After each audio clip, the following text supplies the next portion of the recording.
So, on this episode, I get to interview a high school senior. We were gearing up for the play, and unfortunately, after opening night, had to postpone the rest of the performances. And so, tune into this special episode of Over the Shoulder and watch and listen to Jacob Kelley. We're very excited to share this with you today. Hey, this is Superintendent Killingbeck, and I'm on Over the Shoulder with senior Jacob Kelley. Jacob, can you tell me a little bit about what's going on this weekend?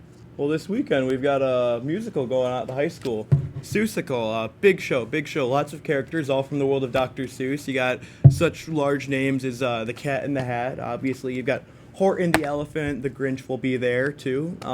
You have all the Who's, of course. You can't go without the Who's. Right. Who else do we have? We have the Things, both 1 and 2, personal favorites of mine. Wickersham Brothers. We have the Sour Kangaroo. The Birds, Maisie, Gertrude. Really, it's just like the whole shebang. All of the big names in Seuss. So for me, I've watched you develop as an actor and as a young man. And so it's really like kind of the pinnacle point. You're the Cat in the Hat, right? Yeah, it's fun. To have you up on stage and really to just see you be able to sing and dance and act is amazing.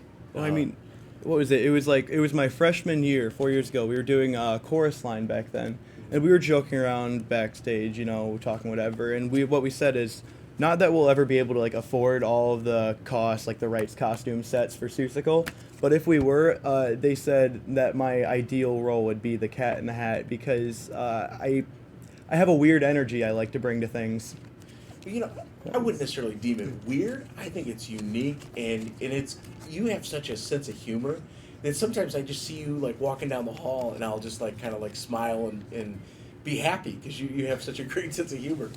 So, Jacob, do you have any? Do you know what you're gonna do after high school right now, or what's the plans? Yeah, I'm going to Elma College to study medicine. I'm going on scholarship. I'm going to still be participating in the music programs, orchestra, maybe marching band.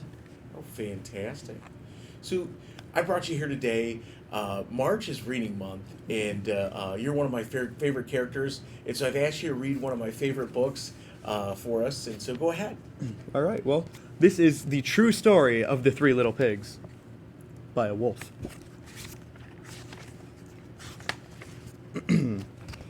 Everybody knows the story of the Three Little Pigs, or at least they think they do, but I'll let you in on a little secret.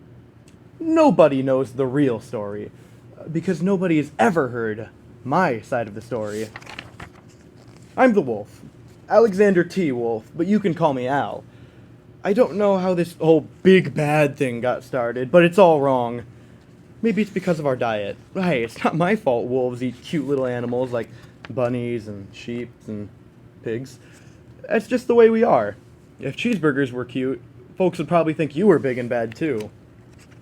But like I was saying, the whole big bad thing is all wrong. The real story is about a sneeze and a cup of sugar.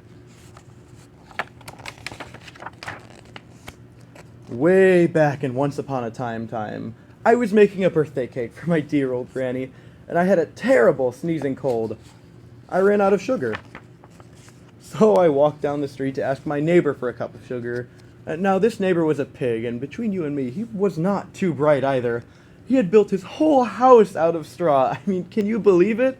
I mean, who in his right mind would build a house of straw? So, of course, the minute I knocked on the door, it fell right in. I didn't want to just walk into somebody else's house. So I called, little pig, are you in? No answer. I was just about to go home without the cup of sugar for my dear old granny's birthday cake. That's when my nose started to itch. I felt the sneeze coming on. Well, I huffed and I snuffed. And I sneezed a great sneeze. You know what? That whole darn straw house fell down. And right in the middle of the pile of straw was the first little pig. Dead. Dead as a doornail.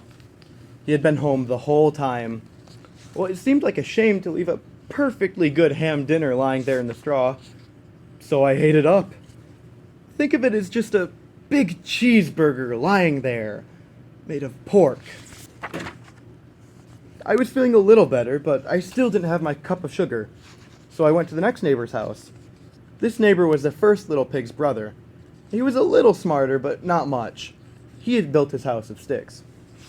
I rang the bell in the stick house. Nobody answered. I called, Mr. Pig, Mr. Pig, are you in?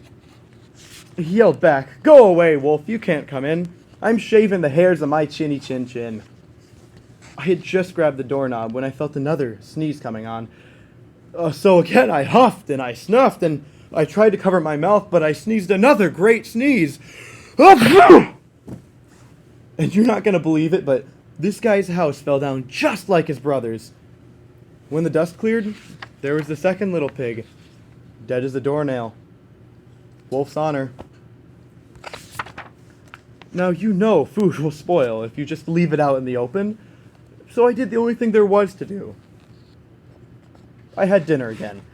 Think of it as a second helping. I was getting awfully full, but my cold was feeling a little better, and I still didn't have that cup of sugar for my dear old granny's birthday cake, so I went to the next house. This guy was the first and second little pig's brother. He must have been the brains of the family because this guy built his house out of bricks. I knocked on the door. No answer. I called, Mr. Pig, are you in? And do you know what that rude little porker answered? Get out of here, Wolf. Don't bother me again. Oh, talk about impolite. He probably had a whole sack full of sugar, and he wouldn't give me even one little cup. For my dear, sweet old granny's birthday cake. What a pig. I was just about to go home and maybe make a nice birthday card instead of a cake when I felt my cold coming on. I huffed. And I snuffed. And I sneezed once again. Then the third little pig yelled, And your old granny can sit on a pin. Now, I am usually a pretty calm fellow, but when somebody talks about my granny like that, I go a little crazy. When the cops drove up, of course I was trying to break down the little pig's door, and the whole time I was huffing and puffing and sneezing and making a real scene. The rest, as they say, is history. The news reporters found out about the two pigs I had for dinner, and, well, they figured a sick guy going to borrow a cup of sugar didn't sound very exciting.